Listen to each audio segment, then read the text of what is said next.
Ասում է 80-ականների զենքը ավելի արդյունավետ էր։ Լուրջ ասում։ Դե ինքը դրմայր մնացել է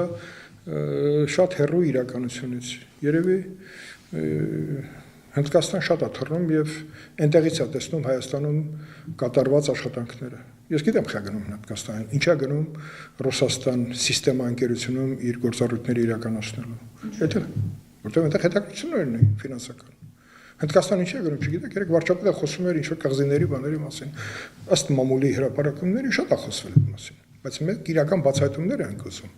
Խոսքը դրա մասին չի։ Ինչ նշում 80-ների զենք։ Աշխարհը այսօր միմյանց դեմ կռվում 80-ների զենքով, լավա չի ասում, գնանք հռոմեական լեգիոնների ժամանակվա թրերով գանք, նա շատ էֆեկտիվ կլիներ կամ ռագատկեկով կամ արմալետներով ցեն կռիվ անել։